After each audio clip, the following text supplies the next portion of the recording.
Warning, censorship. Warning, censorship. Warning, censorship. Hi everybody, Ezra Levant here. How you doing? Thanks for joining us.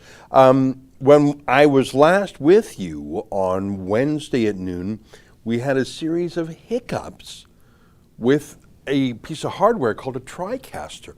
That's the brand name of it.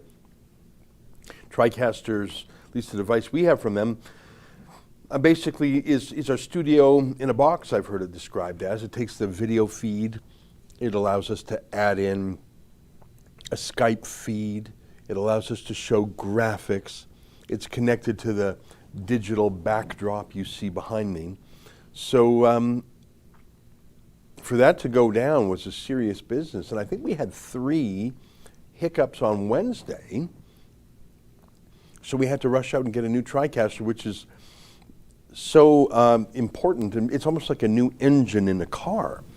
It's that important. It sort of works everything else. Now, yesterday, we hadn't quite hooked it all up yet because we got a great Tricaster. It's actually an improvement you can imagine in 6 years, the advancements in audio video technology. Anyways, 38 grand for that new piece of hardware. Just shocking. But when I think back to at Sun News Network of how the control room was, I remember we had a $1 million studio. It really was $1 million. The cameras alone were $250,000 each. They were robot cameras. This was 10 years ago. The big over-the-shoulder cameras were over 100 grand. It's just incredible what we can do with a fraction of that now. And so although I think $38,000 is a lot of money for a piece of hardware called a Tricaster, when I think back at Sun News what it replaced, 5 people in a control room, each one working a different piece of hardware, it actually is a miracle. Now my colleagues Efron Monsanto, our head of video, and Mocha Bazirgan, our chief videographer, they, along with Justin, made the decision of what we needed, and we need a couple other computers that are getting old too.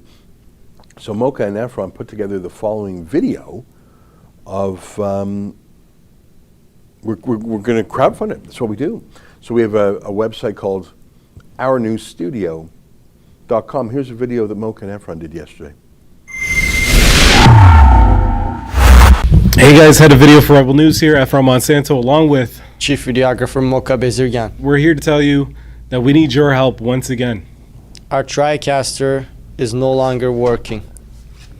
It's been working for the last 6 years, but it's not working any longer. If you were watching our live streams, you must have noticed that we were running into issues during live stream. And this Tricaster has been in the company before I even joined as an intern back in 2017.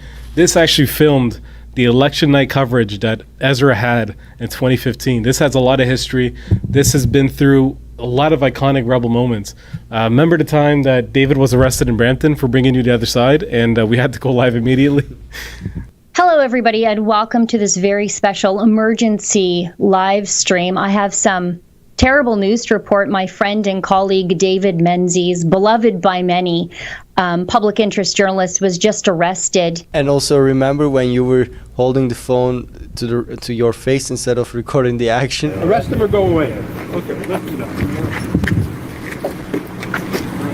Can you back up, please? My colleagues, you're not listening. Yeah, a lot of history in this Tricaster, all these live streams. This actually films Ezra Levant's nightly show every weekday, Andrew's weekly show, and even David's show every week. This plays an integral part of the company. We're looking to upgrade our equipment to help bring you a better side of the story that you'll never see anywhere else. This includes getting a new Tricaster. This will be the Tricaster Elite 2. This will help us increase our production value for live streaming. We can stream up to 8 different guests at the same time. We can have online debates across the nation, just like we've done before. You've seen Catherine's coverage throughout the pandemic all throughout Ontario. You've seen Sydney's coverage when we sent them over to Manitoba to show you the other side of Fight the Fines for some of the egregious lockdown arrests there. You've seen Pastor Tim Stevens arrested in front of his family, recorded by our team who were there at a moment's notice. No hesitation. We want to give you the other side. If you can provide us, once again, with the proper equipments, we can continue to do that. Yeah, unlike the corporate press, we don't get a tax bailout to a tune of nearly $600 million every year. We would never do that. We would never trade our integrity for views or for any other things. You want to keep bringing you the other side of the story, and we would be truthful to you, the Rebel viewer who continuously watches us. We're looking just for modest equipment. The laptops are around $2,500 all in. They're simply high-performance laptops to do field reporting. While Mocha's out in the field across the nation, he wants to be able to finish the report that same night. And we're also looking to get desktop computers for our office workers to help increase their production efficiency as well. These computers are pretty modest. They're not high-end. They're simply just work computers to get them done. You can see the specifications we asked for. They're going to cost a couple thousand each, but these will last several years at the bare minimum. Then we're also looking for a new Tricaster, the Elite Edition. It's going to cost us $40,000, and I know that sounds like a lot, but it's going to last quite a long time. You've seen the troubles we've had with the live stream and some other stuff, and we want to make sure our production quality is top-notch. You know we will never take government money like the CBC and our competitors do. You forcibly have to pay for the CBC through your tax dollars, and you have no say in that. You have a say to whether or not you want to help us and help bring you these stories and no one else will. You know what? It was Mocha's bumper at the end of that. It was so funny. Play the bumper. It made me laugh. Just the last minute there. Well, that's Efron and Mocha, and I'm glad. I said to Mocha yesterday, I'm glad to see his hair's growing back in. It was even bigger before. It reminded me of Slash from Guns N' Roses. Oh, here's Mocha with some final thoughts to his video there. Take a look. Thanks to you, the Rebel viewer. You make this possible. Head over to ournewstudio.com and chip in if you can. Thanks again for watching. It's much appreciated. If you chip in for this, we're going to appreciate and we're going to produce high quality content. If you don't, you're not going to go to jail. We're not going to send armed men after you. We're not going to take any legal action against you. Unlike other media that are connected to the government. We're not going to print any money to devalue your currency in your pocket. Okay, this is completely kosher, completely halal, completely voluntary, completely legal, completely okay. That's great. And Mocha's in the studio room right now. You know, it's both halal and kosher. And by the way, there's a lot of overlap because neither includes pork. You know, we got to have more of Mocha on screen. I mean, I know he's busy. He's like a triple threat. He's got the videography, he's got the editing. But I just, you know, I follow him on Instagram. I don't follow a lot of people on Instagram. I don't really understand how to use the app. But I make a point of following Mocha. Sometimes it's in Turkish. So I'll admit I don't understand it. But I really like what I do understand. And I'm really glad he came around to talking about government coercion. Mocha and Efron, two of my favorite people. And I was thrilled that Efron showed a little shot of him when he was a fresh-faced intern coming out of school. Anyhow, so that is, but it's working, right? I mean, now, Justin, you've been puttering around with the new hardware for a day or so. What functionality does it have that our old Tricaster doesn't have? And folks, don't worry, I'm not going to stay on this for long. I just want to tell you, it's a big deal for us. It's our central piece of hardware. What does it have, Justin?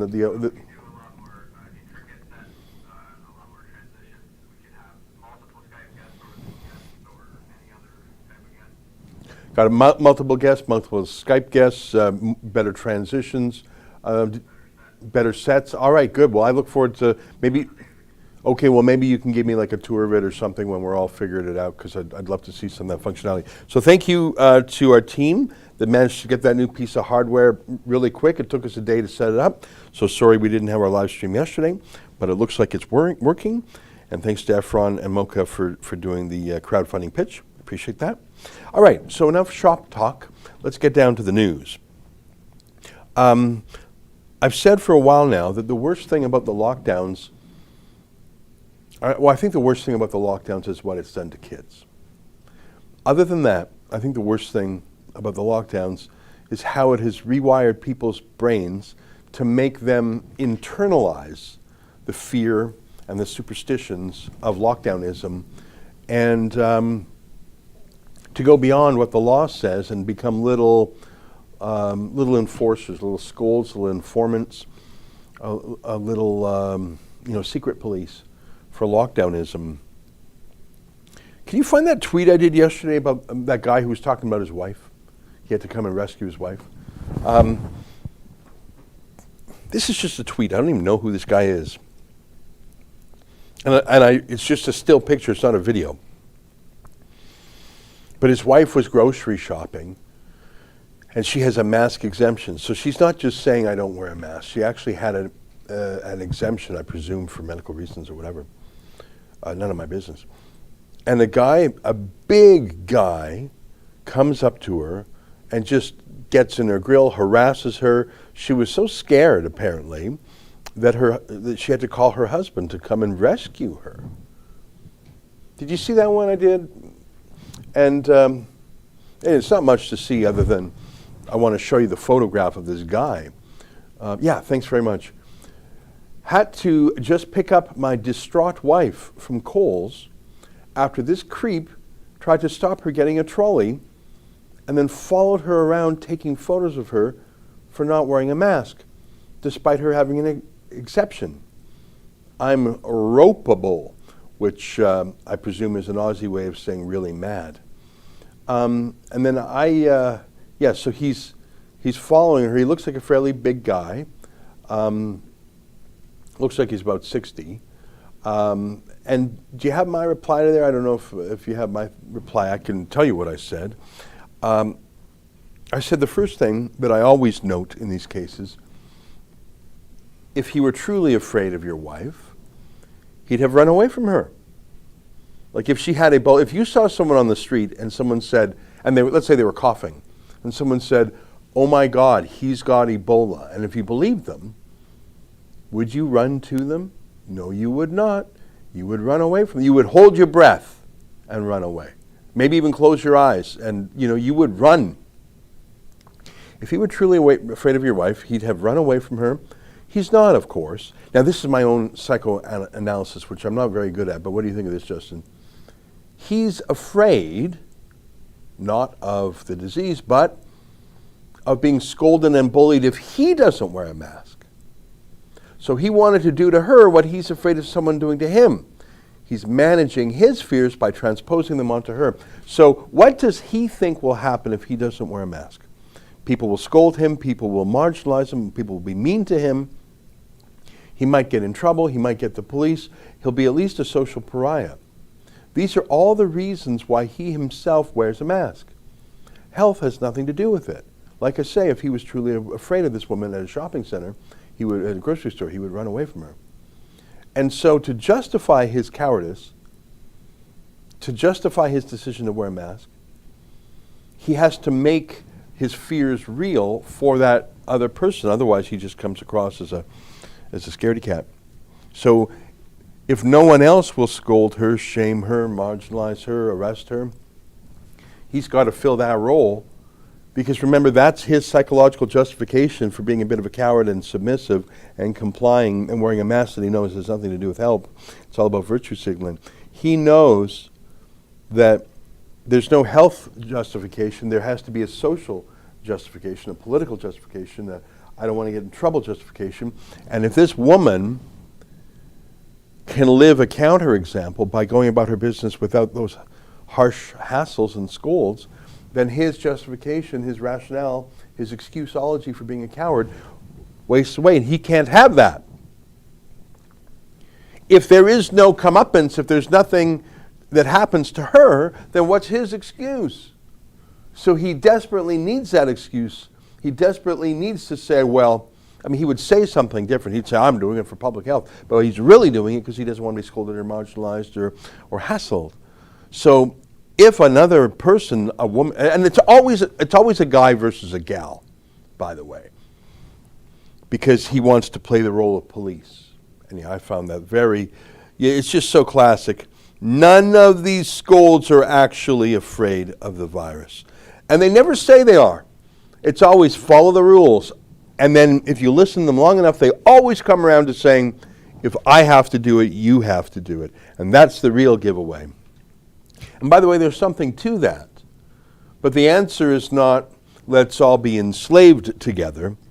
The answer should be, let's all be free together. And we have, now I don't know where this footage is. Do you know where this train footage is from? It sounded somewhere Hispanic. I think it might be Spanish. It might not be. It doesn't even matter. It doesn't even matter. Because this goes to, like I say, the worst part of the lockdowns, besides what's being done to the kids, is how it has become internalized in us and how it has pitted us against each other. It's turned us into snitches and informants and scolds. And in the case of that guy at the grocery store, a bit of a bully. And look at this. I think this is a train. Take a look at this subway. Take a look. ¡Fuera! ¡Fuera de aquí! ¡Fuera de aquí! ¡Fuera! ¡Fuera! ¡Fuera! ¡Sácalo de ahí!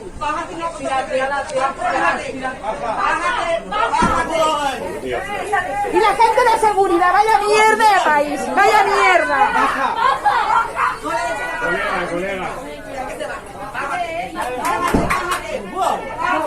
¡Bájate!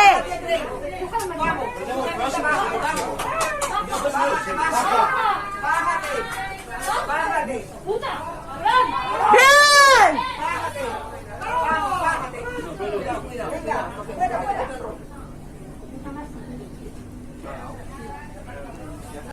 Yeah, they're so proud, aren't they? You know, again, that's not what you do if there's someone who you think is a health risk. You don't run to them and touch them.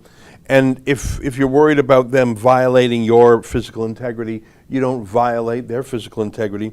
And how do you know that he wasn't exempt? How do you know that he doesn't have asthma or one of the many medical reasons or frankly psychological reasons not to wear a mask? And I don't think they ever spoke with him, did they? They just denounced him.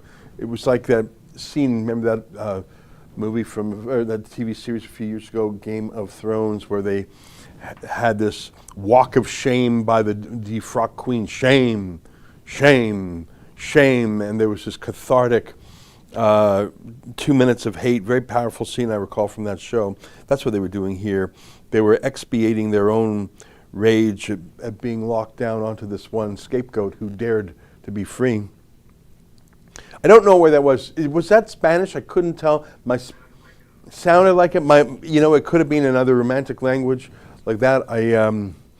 It almost doesn't matter because that's so ubiquitous in the Western world now. I don't think the third world is like that. 20 years ago, before wokeism was a thing, there was a series of funny blogs. Blogs were a thing before the age of social media. And there's a popular blog called Things White People Like.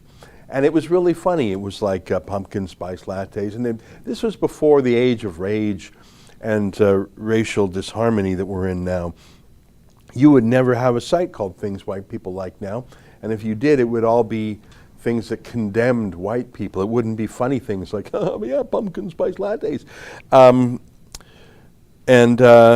My point is that another way of saying that is rich people problems or first world problems. There was a series of blogs back then. There's certain things that you have to be rich and carefree to worry about. And I think that poor people in the third world, they have too many real problems in life to be worried about a disease that has a 99.9% recovery rate for anyone under 70. We have real problems. Are they going to be able to feed their family? Are they going to get regular health care for regular things? I think it's only the luxurious Western elite that can have this problem that's actually a non-problem in any substantial way. But it allows them to have the frisson, the excitement of a crisis that's never really actually critical. I mean, you want to see a crisis. Look at South Africa. Did you see that? Did you see their torching? Now, they're not just torching shops with retail goods now. I saw what was described on Twitter as torching food, like grocery, wholesale and shipping and trucking logistics centers. And I saw, I don't know if you can find any of this, I'm throwing this at you real time, Justin, sorry, but I saw some milk, like you sometimes see tanker trucks on the highway, and they're different from like oil or something because they're usually stainless steel or whatever, and they're polished so clean, and you know that's either vegetable oil or milk. You ever see? Yeah, this is it. That's exactly it. So when you see these trucks on the road, they're spotless. They're milk trucks, right? You can sort of tell a milk truck. These milk trucks, and there's a lot of them here, are spilling their milk on the ground. It's got to be thousands of liters, maybe tens of thousands. Like each one of those. Like just think about how much milk is in there.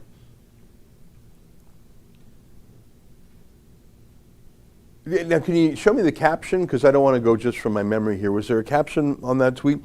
Because I seem to recall they were saying that the milk processing or the dairy processing facility, thousands of liters of milk having to be dumped today in South Africa after looters destroyed the depot. And he is a sort of a citizen journalist there. So I take him at his word that that's what this is. And I believe it, because can you show me, like that was just sad. We didn't see any violence there. We saw the effects of violence. These trucks are full of milk. They can't stay there forever. They're supposed to drop it off. What are they going to do? Someone made the decision just to dump the milk. I mean, what are you going to do? You're going to take it back to the farm? What can you do with the milk? How do you, like, what an incredible, incredible waste.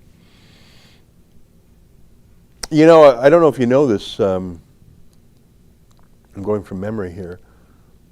Justin, in 1917, I understand from my memory, and I'll have to check it, that Russia was the world's largest exporter of wheat in 1917. Now I'm going from I haven't checked that stat in a while, but I'm going from my memory, so take it with that grain of salt.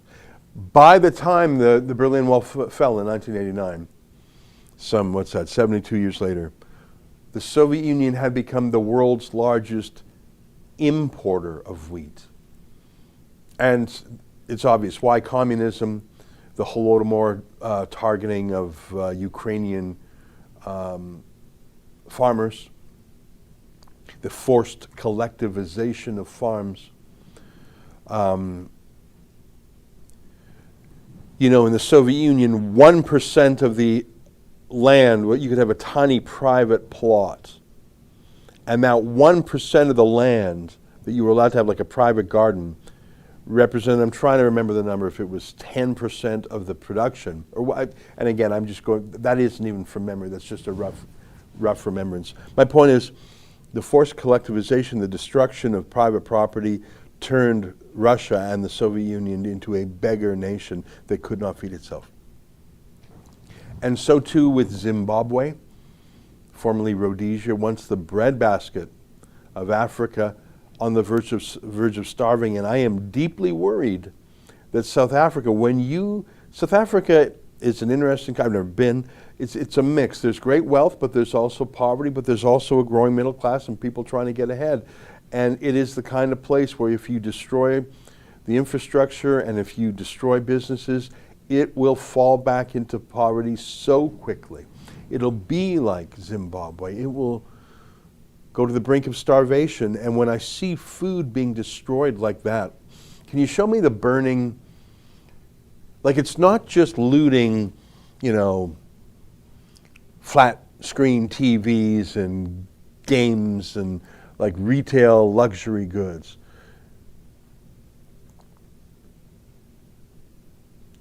Can we see this in the context of the tweet itself? So just widespread looting. Like, there's some images that look like a war zone, and that show trucks and warehouses, and if you find them on looters, rioters with a fire in the road. All right, so that's just a snapshot. Baby thrown from building set on fire by looters. Oh my God, that's terrible. School on fire. Oh my God. Mass unrest erupted with rioting. Here a shopping center has been looted and a fire set. Yeah, I mean, look at that. So just terrible. Keep going. Yeah, let's see what we got here. South African mother threw her baby. Oh my God, I don't even want to, that's so terrible. I don't even want to read that again. Afrox building on fire. I don't know what Afrox is. Livelihoods destroyed. It looks huge, whatever Afrox is. Armed citizens fire back. I saw that clip before. What's this? Hospital on fire. You know, I can't think of anything more harmful.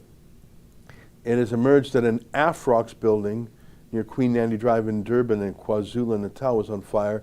There are also reports of explosions around the area. I'm just going to Google Afrox just because I don't know what it is. Is it like a shopping center? I can't even find it. African Oxygen Limited. Sounds like an industrial company. I don't want to go. Show me more of these. Another clip from that school aftermath. They looted it and set it on fire. Who are they harming? Oh, this is the terrifying one. This is what I was talking about. Thank you. This is the one. Footage shot from a helicopter shows fires at warehouses and people gathering outside truck depots in the north of Durban. More than 70 people have been killed in the unrest, the worst in South Africa for years, and hundreds of businesses have been wrecked. Yeah, let this video play a little bit. The size of these riots, the number of participants, I don't even know how many police it would be. Like it's a total societal breakdown. You're not going to retake that with less than 1,000 cops or soldiers. I just don't like you got 50 cops, don't even send them. Keep scrolling. Several trucks were set on fire on a main highway in South Africa on Friday night, closing one of the country's biggest roads.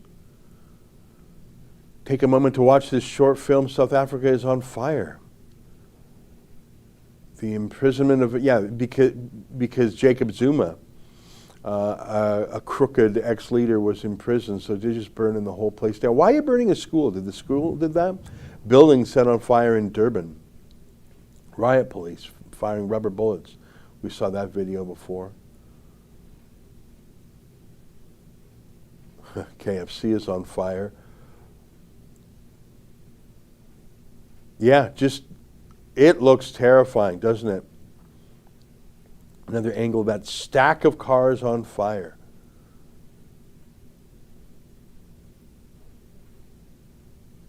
The local prison is on fire.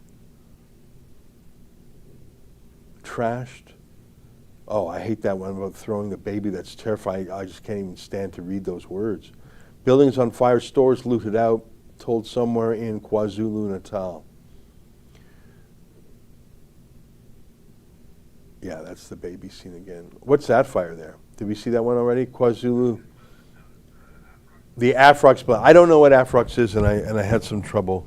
What is Afrox?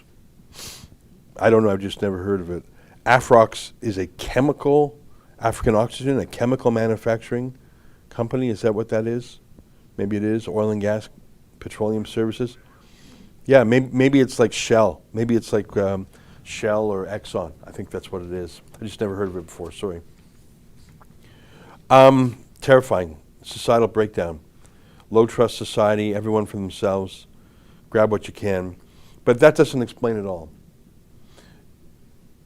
You know, not that riots are often rational. Sometimes they're the opposite of rational. They're a form of madness. But there is some rationale to riots, especially if they have a purported political overtone. Harming some enemy. I'm going to riot and burn down my enemy's stuff. But that rarely happens because, you know, your enemy is probably, if he thinks of himself as your enemy, maybe he's armed, maybe he's defended. It reminds me of when Black Lives Matter riots burned down black businesses in black neighborhoods. That's not your enemy. How are you helping black people by burning down black neighborhoods and destroying black businesses? And like you're burning a school? If that school, I'm sure that was a black school. How are you you're burning anything to do with food. How are you helping anybody? You're burning a logistics center, a trucking warehouse center. Haven't you just made everything worse for everyone? looting a retail store. All right, so maybe you've hurt some big corporate brands, but I think as much as anything, you've hurt the people who work there. Just mindless, self-destructive.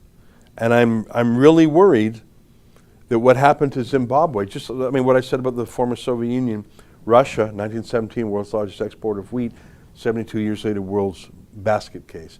Rhodesia, breadbasket of Africa, Zimbabwe, near starvation. I'm worried that South Africa is going to spin into that too. When you start burning and looting the basic building blocks of a modern society, it can't end well. You're hurting everyone, especially the poorest. I find that very upsetting. All right, let me shift out of that. Let me take some super chats and whatnot. On Super U, nobody says, kicking that guy outside, what next? You're talking about that guy kicked off the train. Yeah, well, and they were physically manhandling too, and it was a bit of a mob. You get a bit of a mob like that, there's no telling what could happen. You could actually violently hurt him. Now, what if he fought back? Is he allowed to fight back? If he has a mask exemption and has the legal right to be on the train, and a bunch of angry, know-nothing people try and physically throw him off the train, is he within his rights to defend himself? I think under our criminal law, I think the answer is yes. You're allowed to use reasonable force to defend yourself. Not violent force, but I think you are allowed under our law to use reasonable force to defend yourself against violence. Like, what if he would have punched back? Those folks are lucky he didn't. Now, he was outnumbered, but he looked young and strong, and a lot of them looked like middle-aged Karens. Super U, tip. Nobody tipped you. Thank you for that. Super U, Bird Dog, this is the beginning and the end. Well, I could say that about half the things we talk about on this channel, I regret. Super U tip, Shred tipped $20. Well, that is very nice. Thank you very much, and a shout out to our friends on Super U. As you know, in addition to the YouTube censorship channel, we're on superu.net, rumble.com, and odyssey.com. All right, we'll come back to more chats from there. I want to tell you that in Canada, we've been active in lockdown litigation. Our Fight the Fines coordinator, Victoria Solomon, just came back from a well-deserved one-week vacation, so it's great to have her back in the office. And she got caught up on things, and I said, Victoria, last time you gave me an update, you had 1,834 cases that we were fighting the fines for. You want to just show our page, fightthefines.com, to remind people what we do. If you've got a lockdown ticket, if you've got a ticket for no mask, for not social distancing, for any one of these infringements, we give you a free lawyer. Scroll down a little bit, and you see all these videos there. UFC fighter faces huge fine, choked by police. 5 adults arrested and charged after not masking in a bookstore. Like huge fines. Look at that small town population 165 hotel given a $15,000 COVID fine. Like, so we've got businesses, we've got churches. Alberta family fined nearly 10 grand for skipping quarantine hotel. So we help pretty much anybody. In fact, we really don't have any litmus test. We don't do a background check on you. We don't make you answer questions about your political stripe or your religious stripe or where you're, like, just if you are someone who got a ticket, we will help you. Full stop. So we have taken hundreds. And when I spoke to Victoria before her vacation, we had 1,834 cases. She's back. She caught up. That we have 2 full-time paralegals. And she tells me, and I'm going to interview her later, that we now have 2,006 cases we're helping. So that's almost 200 new ones in the last 3 weeks or month. So it's actually, I thought it would be slowing down now.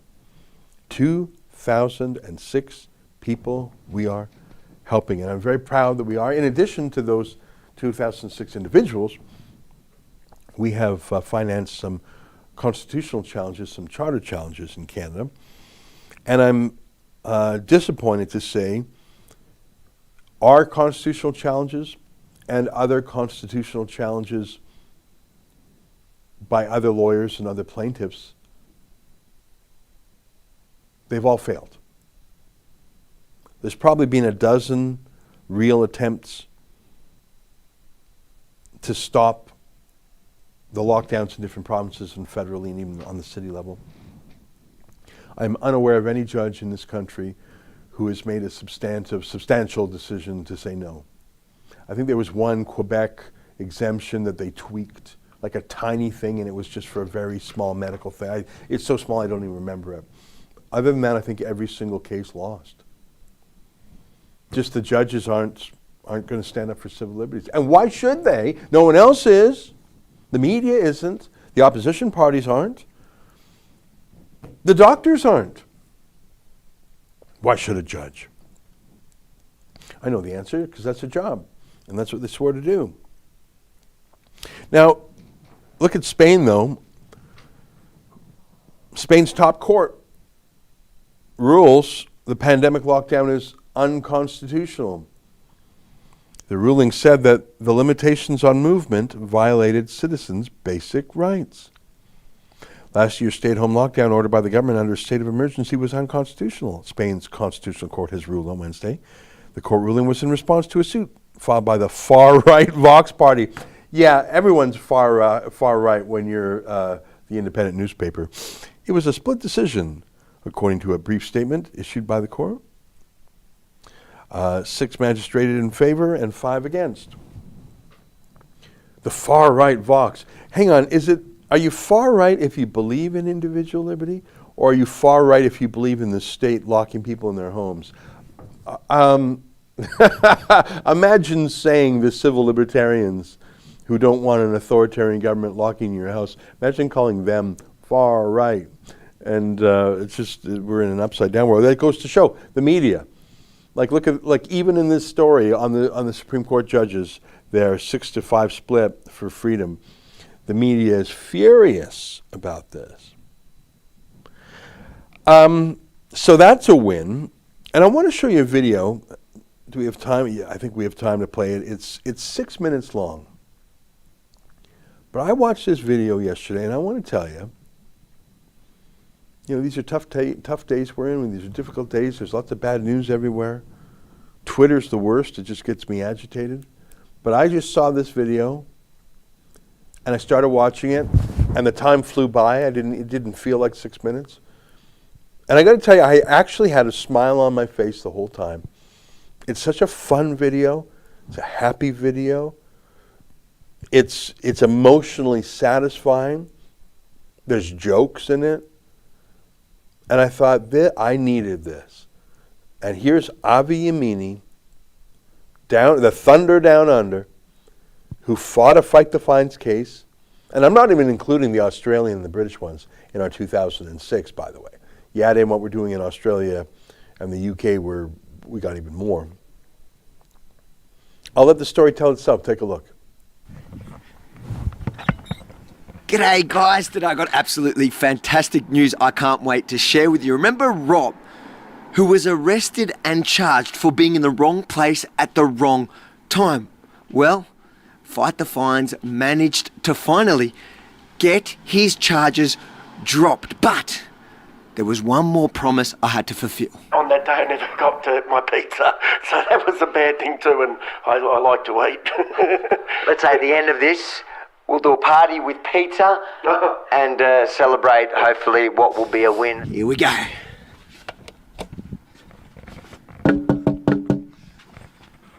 Pizza delivery! G'day, Rob, how you doing, mate? How are you, buddy? I did make that promise, mate. Oh, come in. Yeah, there we go. How you going? Good. How you feeling today? Oh, mate, fantastic news. Let's go. We'll go in the kitchen, eh? All right, yeah, that sounds great. Good on you. All right, come. What's going on, boys? Have a seat. I hope you're hungry. Yep. Sure, mate. This is for me. You guys are going to watch me eat, yeah? All right, lads. How you feeling?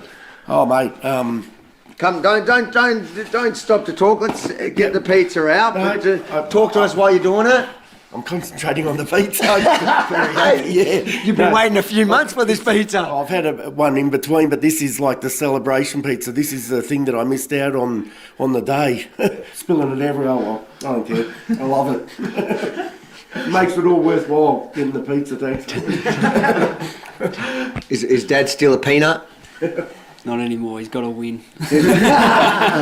People just heard your story. We only aired it last week. We filmed it a few weeks ago, but things have been crazy, so we only got to air it last week. And a lot of people ask, oh, well, why didn't you just put in a letter? Well, you did. You put in the review, and police doubled down, and they said, nah, we're going to hold you to account for a crime you didn't commit. Yep. Then we stepped in at Fight the Fines. Madeline put in submissions, and still the police refused to withdraw. Where she went to one mention for you. Yes. And then she went to another one on Friday. Yes. And at that one, I think police finally realise if they go forth with this, they're going to lose and they're going to have to pay costs. So they withdrew it. Yes. Yeah. No, she's done a great job. You guys, without you, I'd be still wondering what to do. We missed him in it last time. Oh, that's Nugget. Yeah. Nugget. Yeah. Nugget, are you hungry? Yeah, pretty hungry. All right, but this is for those that stood up for Dad last time. Where were you when we needed you? In the toilet. All right, you earned it. You've made room. What would you like to say to everyone who did donate? Oh, guys, thank you very much. I saw one comment said, now I've got more than 9 friends, so yeah, thanks guys. Yeah, love you all, thank you. That piece is good. Was it worth everything Dad went through? Yeah. Madeline did a fantastic job, and you know those people that donate, their hard-earned money, and that you know I really appreciate it, and I hope this sort of thing stops them from doing it to other people. I think that's a good point. I think there's two sides of this. There's one to show fellow Aussies that don't live in fear of the state controlling you, because at the end of the day there's other Aussies or other people around the world that are going to have your back when the time comes. But it's also a message to the state going, if you pick people off one by one, we're going to come together collectively and we're going to defend them. Madeline, she's had a perfect record so far in Victoria. She's done a good job. She's really done a good job. And, you know, you saying that about, you know, people have got my back, well, I didn't you sort of hear about it, but I didn't realise like that until, you know, this came, and then some blokes at work said, you know, oh, these are comments, and because not into Instagram or whatever and all that, and I said, oh, it's nice of those people to say those things and that. So, yeah, it's been very pleasing. Were you guys just in this the whole time for the pizza? Yeah, absolutely. Why wouldn't we be? Oh, we sort of ditched me, and I didn't get to be there with him on the day, so it sort of makes up for it. Yeah. Go on, eat away, guys. I'm glad I have my boys like that. Man, they're good boys. The biggest problem with them is their height. I find it offensive. But no, they're good lads, and you guys are lucky. You got a loving family, and we got this stress behind us. Yeah, that's it. Yeah? Right. Exactly right. Yeah. How long you got left with your braces? Few weeks, yeah. There's nothing I can do about that, mate. What's your message to, there's two groups of people, to those who have received a fine and are living with that stress? What would you like to say to them? Guys, don't give up. You have good people like this bloke here, and Madeline, and people that I don't even know that support us, and we support you. If it's not financially, it's from the heart, and we are there for you, and yeah, we got your back. Yeah. And this is all only possible with you guys at home, the viewers, those of you who dig deep into your pockets and donate. The more money we raise, so fightthefines.com.au, the more money we raise, the more Aussie battlers we can fight for. So keep it coming, and we'll keep it going. Can we finish the pizza? Yeah. You know, there's so many things about that video that just felt great. I mean, the banter. I don't know if that kid's name was Nugget, or if that's just if that's what you call a smaller person. Hey, Nugget. I don't know if that's an Australianism. You know, I love the phrase bloke. I got to use bloke a little more. I say lad and lass, which is a little bit Scottish. I got to work bloke into my repertoire a bit. The Aussie. We need more Aussie battlers. I love that, an Aussie battler. That's great. You know, Avi's always with the jokes. You know, look at these tall, your kids are so tall, I find that offensive. It's very funny. Obviously a deadly serious story too, that Aussie battler, the big guy, the dad there, was arrested and charged with a total stitch up. He was just nearby where there was some protest going on or whatever, and he got charged. It was complete BS. So it was a Fight the Fines case, and the Madeline they're talking about is Madeline Smith, our first Australian lawyer that we retained to fight the fines down under. And as Avi mentioned, we have she has a perfect track record. Hasn't lost any cases yet. What's interesting, and we'll get into this on my show on another day when I interview Victoria about our Fight the Fines, is in Canada, and I'm sure in other jurisdictions too, you have the right to a speedy trial.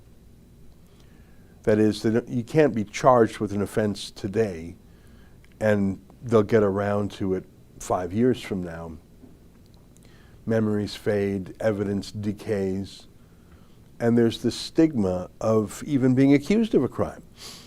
Even if you're completely innocent, not guilty at all, having a charge hang over your head for years is a form of punishment too. I mean, imagine if you were held on bail, right? So my point is that these Fight the Fines cases that we've been taking, we started taking the first ones in April of 2020. In fact, the very first one was Pastor Arthur Pavlovsky. And so in May, June, July, so it's 15 months now. I'll want to confirm my understanding with a practicing criminal lawyer. But typically, if there are not cases, preceded, if you don't have your case heard in a year and a half, I think that's when, you start to get into the point where it's an unreasonable delay. Now, of course, if it's the defendant that's causing the delays, the law won't throw out the case. But if it's just the government that slapped everyone with a bunch of tickets and then is lollygagging, I believe that we're going to start seeing cases thrown out by the 100, maybe by the 1,000. And I'll ask Victoria about this when I interview her later. But I have to think that this is actually a bit of a strategy by the government. Ticket everybody with abusive tickets, ridiculous tickets, expensive tickets. In fact, the worse the behavior, the more impactful, because it gets word of mouth going from people saying, oh, don't travel, you'll have to go to this horrendous quarantine hotel. Don't go outside, you'll have these, police will accost you for not wearing a mask or whatever. Like, the worse the behavior, the more unfair, the more illegal, but perhaps the more a deterrent. I flew for the first time in a while last weekend. I went to Ted Byfield's 93rd birthday out in Edmonton, so I was on a plane. And the Toronto Pearson Airport Experience, the biggest airport in Canada, they have a single line now for in the entire Terminal 1 domestic. So like the number one place where people fly around Canada, Toronto's main airport to every other place on Air Canada in Terminal 1. It's big. That is the busiest place in any airport in Canada. One line, single file. Why not two lines? Why not four? Well, do they lack the money? No. Do they lack the staff? No, these aren't, they're just one person with a little thermometer gun to check your temperature, and is that a really hard piece of equipment to get, that thermometer gun? It's like $20 at a pharmacy. So why do they have, we're 16 months into the pandemic now. Why do they have a single file line? I think it's so that everyone has to wait so that people say, I hate flying, I won't do it. Like, there's no other reason. Like, after 9/11, when airport security became airport security theater, it was so invasive and such a hassle. Over time, airlines and airports, surely, I mean, the conversation went something like this: you're going to kill our industry. Let's at least have more lines and streamline this and make it less abusive. And I think it took like 10 years for airports to somehow streamline their security, because it was just killing travel. It took all the fun and the convenience out of travel. You had to get to the airport so early, you had to go through such an invasive procedure. Here we are, a year and a half, and we all have to wait in line for a single thermometer gun person. That's not by accident. I just don't believe it is. I think that is the government saying we want people to hate travel so they don't do it. We want people to hate going outside so they won't do it. We want people to hate shopping so they don't do it. We want people to hate life so they do less of it. And just to close this idea, when you give out 2006 junk tickets, did you actually really mean to prosecute them all in court? Or was it just to have 2006 people spread the word of how awful it is, and those 2006 people tell 10 people, 20,000, and maybe those 10 people tell 10 people, 200,000, don't go outside, don't go to the park, don't open your restaurant, don't go to church, don't go to school, don't. So it was bad on purpose. And if there was someone out there who had so much money that they just paid a $1,500 or $3,000 fine, well, all the better for the government. They got free money out of it. You know, most tickets that a cop will give you are a few $100. I haven't seen a COVID fine. Standard fine for lockdown is $800 to $1,500 in Canada. All right, it's 12:53. Let me just check the super chats here. Super U, Dodo, to make you understand they are your king. You are under their orders. Exactly. I feel really good that we help people. Like that Aussie battler down under. I mean, I just love that whole thing, and Avi Amini is just such a great, he's a Rebbe Award winner, you can tell. Okay, there's not a lot of time left. There's 7 minutes left. I want to show you a video. This has been making the rounds out there, so maybe you've seen it, but I really liked it.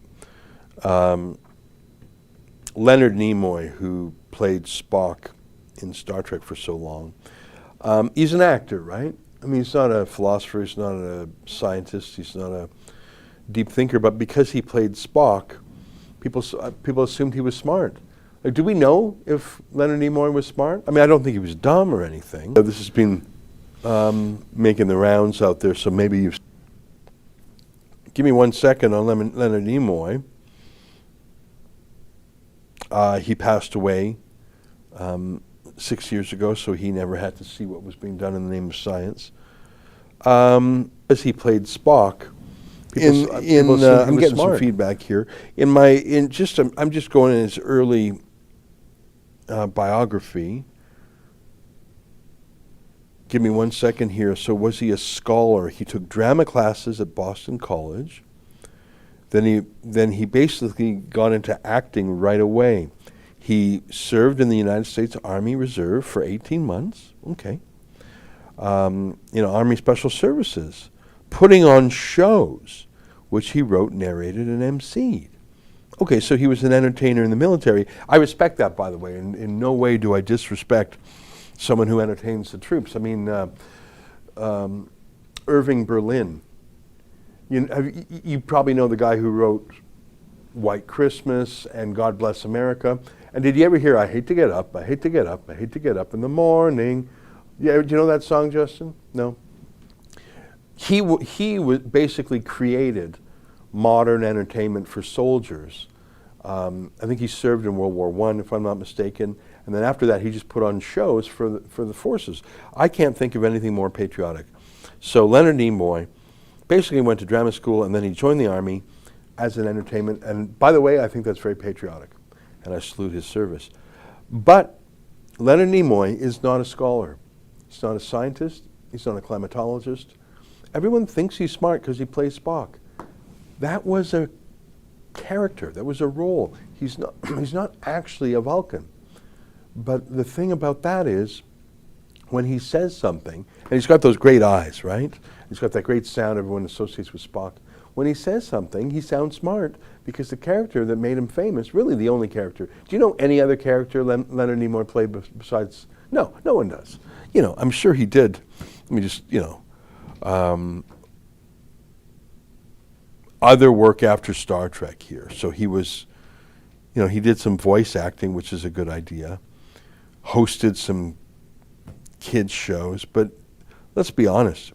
I don't think 1 in 100 people could name anything he did besides Star Trek and Star Trek spin-offs, which is fine.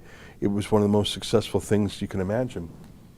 He ain't a scientist, but he sure is useful for people who want to scare you with something sciencey. Take a look at this, and look how wrong it was. The data shows that average temperatures in the Arctic have fallen dramatically over the last 30 years. In most locations, the drop has been about 2 degrees centigrade. At that rate, the descent to ice age temperatures could take less than 200 years. It is not only the lonely Arctic that has cooled. The whole northern hemisphere is growing steadily colder. There is little doubt that someday the ice will return. At least 8 times in the past million years, it has advanced and retreated with clockwork regularity. If we are unprepared for the next advance, the result could be hunger and death on a scale unprecedented in all of history. What scientists are telling us now is that the threat of an ice age is not as remote as they once thought. During the lifetime of our grandchildren, Arctic cold and perpetual snow could turn most of the inhabitable portions of our planet into a polar desert. That was never true. That's obviously not come true, but it was never true. It is true that over the course of history, the world has warmed and cooled and warmed and cooled. That is natural. You've heard of the ice ages, right? I mean, we are actually coming out of the last ice age. 10,000 years ago, most of Canada was covered in a kilometer of ice. It's been the glacier, they've been retreating ever since. I was up there in Tuktoyaktuk, which is the north, very, very far north. It's on the Arctic Ocean, the Beaufort Seas it's called, town of 1,000 people. There are petrified forests up there. Oh, same in Antarctica too, by the way. Antarctica, almost completely uninhabitable. I mean, there's penguins and not much else down there. The poles did not have snow on them. So we're still actually emerging from the last ice age. And if you know that things were covered in ice and they're not now, then you know that, and if you know that's happened more than once before, you know that there's a natural cycle. But it happens so slowly and so gradually.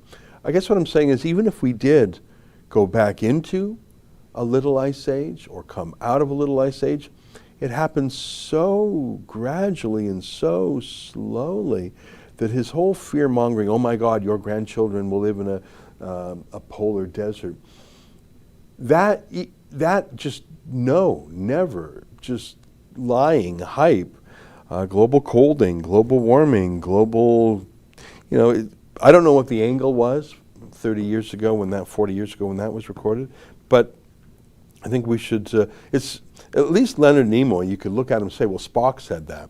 What's the excuse for listening to Greta Thunberg? Well, would you look at that? It's 1 p.m., and we didn't even talk about the subject that is the headline on today's video. Jen Psaki talking about Facebook and misinformation. I think we ought to play that clip just because we did promise it in the headline. I will do my show on this tonight, so at 8 p.m. you can tune in and see more. Here's Jen Psaki, Joe Biden's spokesman, just saying the quiet part out loud, that they direct Facebook to boost certain voices and throttle others. Take a listen. I think this was a question asked before. There's about 12 people who are producing 65% of anti-vaccine misinformation on social media platforms. All of them remain active on Facebook, despite some even being banned on other platforms, including Facebook, ones that Facebook owns. Third, it's important to take faster action against harmful posts. As you all know, information travels quite quickly on social media platforms. Sometimes it's not accurate, and Facebook needs to move more quickly to remove harmful, violative posts. Posts that will be within their policies for removal often remain up for days. That's too long. The information spreads too quickly. Finally, we have proposed they promote quality information sources in their feed algorithm. Facebook has repeatedly shown that they have the leverage to promote quality information. We've seen them effectively do this in their algorithm over low quality information, and they've chosen not to use it in this case, and that's certainly an area that would have an impact. So these are certainly the proposals. We engage with them regularly, and they certainly understand what our asks are. And one of the problems. You know, in Canada, imagine if Stephen Harper told the tech companies what to censor and what to boost. Imagine if Donald Trump told them to. Well, they would have laughed at him. But here, Jen Psaki, the president's right-hand woman, says we're telling them to promote quality information, and we've made our proposals known to them, and they need to move against harmful posts. Not illegal, nothing illegal, just what the politicians don't like. And other than conservative pundits, just nothing. Just, yeah, everyone assumes that Facebook, YouTube, Twitter, Instagram, they're all on the Biden team, so of course they're going to comply. Why is that even news? I think things are going to get worse before they get better. I think the answer lies in some part with the governors of the states, Ron DeSantis, Governor Abbott in Texas. I don't even think the congressional Republicans have it in them. Trump had the Congress with Republican majorities for the first 2 years of his term. He didn't do anything with it. And frankly, his lawsuit that he's filed in the last few weeks, all right, thanks for that, but where were you when you were president? And you didn't have to file a lawsuit. You could have filed an executive order. You could have launched an investigation, an investigation into illegal cartels and trusts, you could have reformed Section 230 of the Communications Decency Act, the rule that basically has given great immunity to these tech companies. I'm glad, I suppose, that he's doing a lawsuit now. I haven't read the lawsuit, and I don't know the caliber of the lawyers. I know there were some really weak lawyers who said some really crazy things on Trump's behalf in November, December, and January after the election loss. And I hope it's not that same cockamamie stuff. But even if it weren't, my answer is, where were you for 4 years? Hopefully Ron DeSantis will do better. I sure hope he continues to be a champion for freedom and a bulwark against these things. All right, my friends, it's 1:04 p.m. What a pleasure to be here with you. Tune in tonight at 8 p.m. I'm going to talk more about Jen Psaki and her war on press freedom. I was going to say her war against Facebook, but Facebook isn't fighting back. They love this. They are really an auxiliary of the Democrats, so they're just taking their instructions publicly now rather than privately. Do we have a dog video today? Indeed we do. I'll say goodbye to you now and leave you with a dog video curated by our friend Justin. Talk to you later, everybody.